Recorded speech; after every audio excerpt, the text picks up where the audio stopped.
La remodelación y puesta al día de la estación de Ourense, la Puerta de Galicia, sigue progresando y sumando etapas. Estos días con hitos muy importantes que acercan la finalización de unas obras que la cambiarán por completo y que te cuento en este vídeo.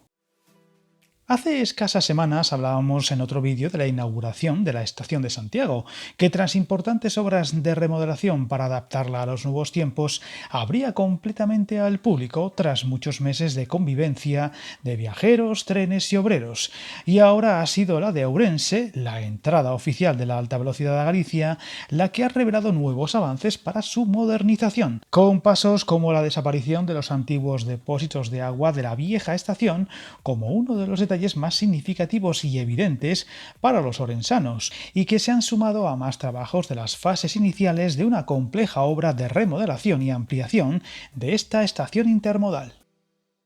De hecho, desde Transportes y Adif es calificada como la actuación de más envergadura en plazos y en inversión de las que se desarrollan en las estaciones ferroviarias de Galicia, que tras Urzaiz en Vigo y Santiago sigue progresando en Lugo y A Coruña, y donde Ourense, como punto clave de la red gallega, suma etapas. Una inversión de 115 millones de euros que permitirá triplicar el espacio para los viajeros y configurará un total de 11 vías, 3 de ellas de ancho estándar, las destinadas a la alta velocidad, que se están quedando pequeñas tras la revolución que ha supuesto este tipo de servicios para la ciudad termal, donde, recordemos, ha ido sumando usuarios año tras año. En 2024, más de 2,2 millones de pasajeros solo en la ruta entre Madrid y Ourense. Viajar en tren nunca fue tan fácil. En trenes.com encuentra y reserva tus billetes de Renfe, Wigo, Irio y muchos otros países europeos. Vive experiencias únicas a bordo y recuerda, si vas sobre raíles, está en trenes.com.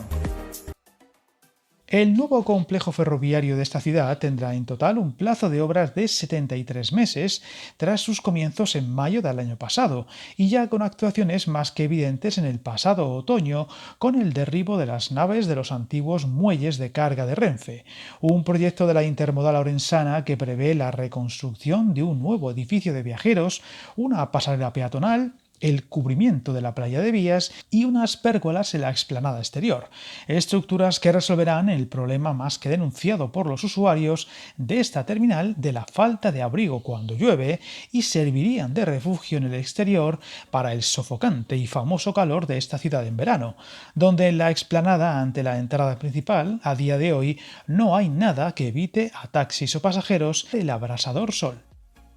Por ahora, Adif no concreta el plazo que resta para la finalización de las obras al completo, aunque ha destacado recientemente que los trabajos se encuentran en sus primeras fases, con actuaciones de reconfiguración de vías e instalaciones de electrificación, liberación de espacios para los apoyos de la futura cubrición parcial de las vías, así como reposición de instalaciones, conducciones y servicios afectados, calificándola de una etapa muy laboriosa, dado el complejo entramado de vías de la estación de Ourense y el numeroso tráfico ferroviario que acoge, aunque si los plazos se cumplen podríamos hablar de otros 5 años para la conclusión total del proyecto, si bien irán llegando avances y novedades de forma progresiva.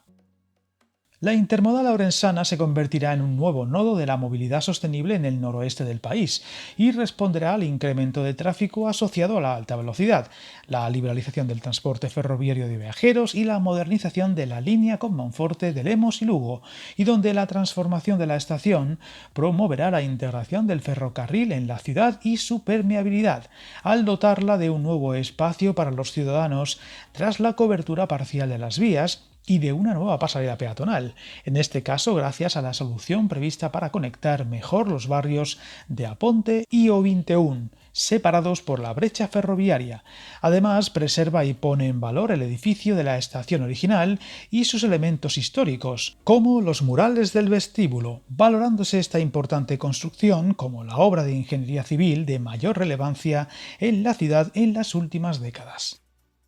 Tenemos que recordar que aparte de esta nueva estación y las mejoras del trazado hasta Lugo, en Ourense se trabaja también en la mejora del trazado por Guillarei, la conexión más recta hacia Vigo y el norte de Portugal. El estudio de viabilidad para la posible variante de Cerdedo, de la que hemos hablado en varios vídeos del canal, y la esperada variante de entrada a la ciudad, que ayudará a mejorar notablemente la integración de las vías que la conectan con Zamora o Madrid y ahorrará minutos a los futuros viajes entre otras ciudades gallegas y el resto de la red de alta velocidad, pero que sigue avanzando con lentitud dada la dificultad de este proyecto. Una ciudad que viene siendo la puerta de entrada a Galicia por tren desde hace años y que con estos proyectos aspira a asentarse aún más como nodo clave ferroviario para esta comunidad y sus conexiones con el resto del país, y de la que seguiremos muy pendientes. Suscríbete al canal y recuerda, hasta el camino más largo se inicia con un primer paso.